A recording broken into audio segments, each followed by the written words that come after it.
The UK is about to adopt some of the strictest immigration laws in Europe, modelled on Denmark. Home Secretary Shabana Mahmood has announced a shake-up of Britain's immigration rules with reforms modelled on the Danish system. As the government struggles to address voter concerns over asylum seeker numbers, they're looking to a country with one of Europe's toughest systems for inspiration. But Labour MPs are split on the move. Some support a new approach to immigration, others think the model is too extreme, with one MP labelling the strategy far right and a dead end. So what is Denmark's immigration policy? Why does the government want to copy it? And how soon could they implement it? But before any of that, why is the UK government thinking about this now?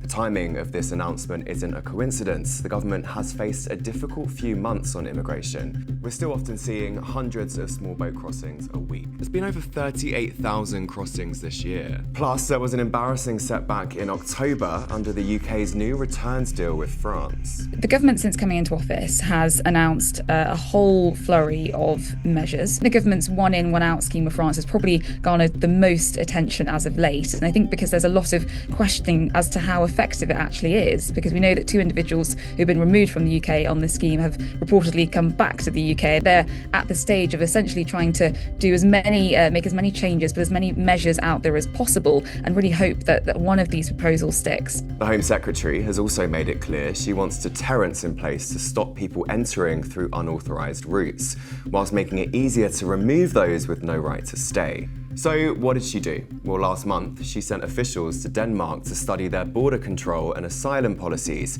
Let's take a look at what they would have been faced with. Denmark have been tightening their immigration policy for years now. And in 2021, their Prime Minister at the time set a goal of reaching 0 asylum seekers. So firstly, let's take a look at the application process. In Denmark, asylum seekers are more likely to have their application approved if they've been targeted by a foreign regime.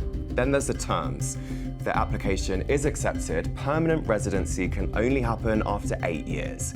The person must have remained in full-time employment during that time. Comparably, in the UK, an asylum seeker gets refugee status for 5 years, then they can apply for permanent right to remain. There's also the policy that allows deportation during this time.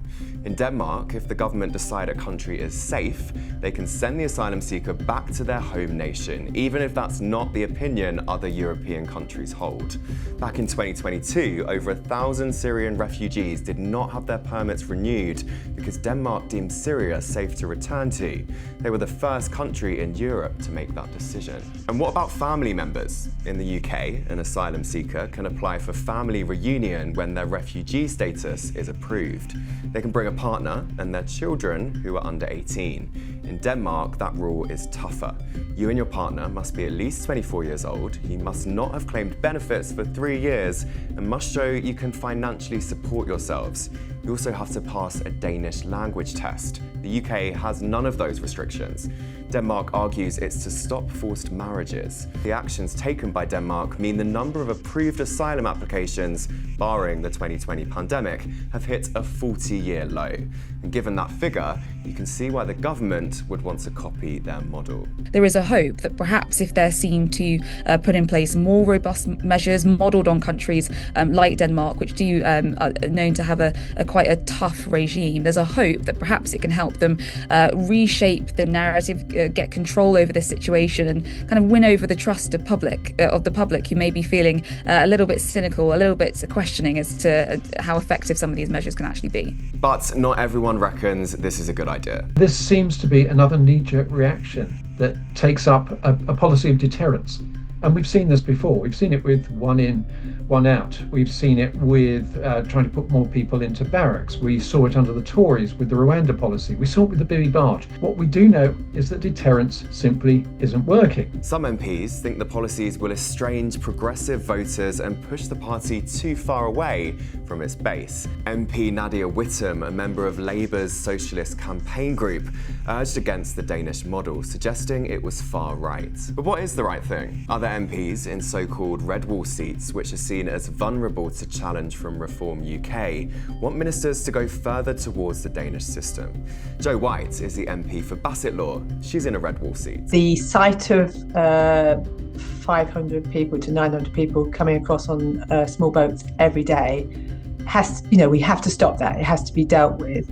And my constituents are demanding that I, as their MP, has to focus heavily on that. Earlier this year, concern about immigration hit its highest level since the 2016 Brexit vote, and the fear within the Labour Party is that if they don't take any action, they could be facing defeat at the next election. If we don't have tough asylum laws now and regulations now, we'll be opening the door for reform in 3-4 years' time.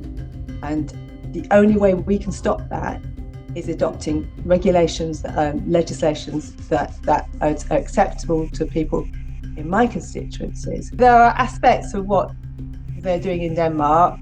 I think they are not things that I would tolerate. I think they are not the British way of doing things. So I think we have to pick out what will work in Britain. Whether the UK really can or even should follow Denmark's lead is still up for debate. The real question is, how far is Britain willing to go to control its borders?